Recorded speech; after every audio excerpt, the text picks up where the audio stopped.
only have a few days left before the voter registration for the 2022 elections comes to an end. To give us the latest, we have COMELEC spokesperson James Jimenez joining us now via Zoom. Good afternoon, James. Thanks for joining us. Did you hit your target for the extension of voters registration? How many more registrants did you get? I believe the target was about 350,000.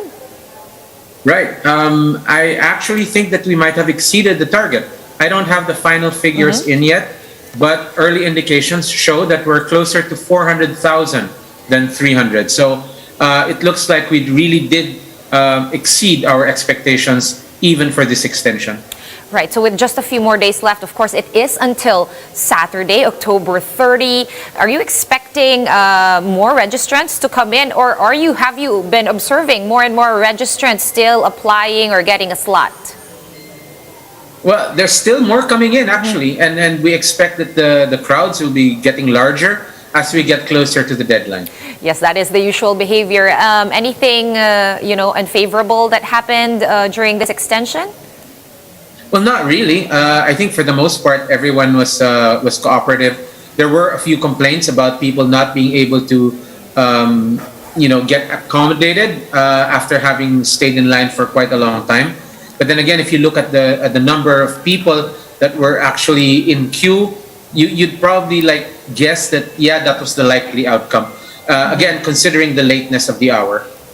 Right. Okay. Fair enough. Now, shifting over to more other election-related topics. Now, what was the COMELEC's reaction to the different motorcades and caravans that have been held in support of several presidential candidates, of course, outside official campaign period? Will the COMELEC consider these early campaigning?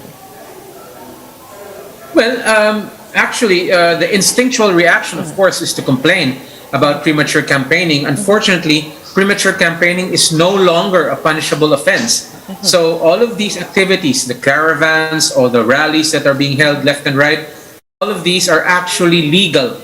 They strike a chord deep inside of us where we understand that it is premature campaigning, but there's really nothing we can do about it because the law itself doesn't penalize this kind of behavior. Just to make it clear for everybody who is tuned in, was there a change, or has it been like that ever since? No, there has been a change. There has been a change. The Republic Act 9369 changed the definition of an official candidate from one who has filed his certificate of candidacy to someone who has filed his certificate of candidacy and then made it to the campaign period. Basically, the new law, Republic Act 9369, says that candidates are only considered official candidates when the campaign period starts, which means that everything every law, every regulation that applies to candidates will find application only at the start of the campaign period. And this is such a massive change, and it has created a loophole that allows premature campaigning to happen. All right, thanks for clearing that up. So there is a loophole that exists now, and the COMELEC, of course, cannot do anything unless there is legislation, of course, that will change that again. Now, while we're on the topic of loopholes, the biggest loophole, I think, of this upcoming election is substitution. James, are aspirants allowed to change their party and then substitute after transferring parties?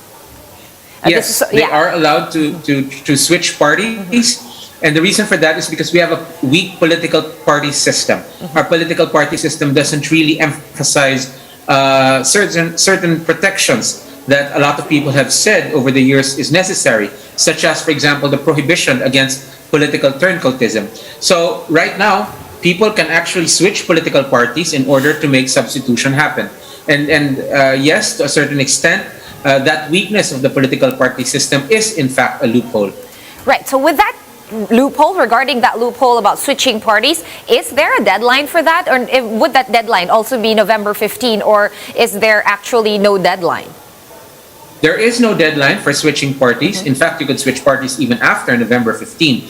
What November 15 is a deadline for is the filing of substitution. So if you're going to switch parties in order to substitute for another candidate, then yes, your practical deadline is November 15. You have to switch by then in order to be eligible to substitute. Okay, that's talking about people, I guess, or candidates within the same party, right? So if you are not from the same party, what about all this talk of sliding up and sliding down? Can candidates still do this at will until November 15, or is there also no deadline for something like that? No, it's still November 15, and you're right. Candidates can do it at will. In fact, the procedure that I outlined about switching parties isn't available isn't just available only to people within the same party or sliding substitutions. A person who's running independent now can actually join a political party and then substitute for someone before the end of the substitution period, again, which is November 15. All right, so what I'm hearing is definitely anything can still happen until November 15, James. But right now, senators, I think, are planning to file a bill to remove this withdrawal as one of the grounds for substitution.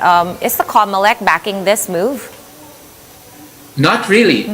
We see substitution as a necessary remedy under the law.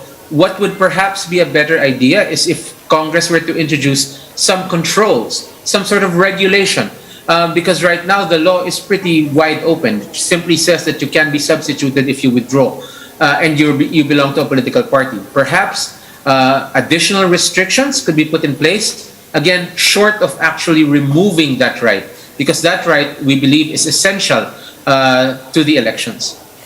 All right, and as we, of course, approach 2022 and the official campaign season, can we expect public debates to be held online instead of in person? And will the COMELEC be releasing guidelines on this soon? Yes, we're working on debates, and yes, they will be online. Unfortunately, we will probably not be allowing a live audience. However, we will make sure that the debates are available and accessible to everyone. All right, as usual, thank you so much for your time and your insights and for sharing with us your tight schedule for the upcoming elections. COMELEC spokesperson James Jimenez, thank you.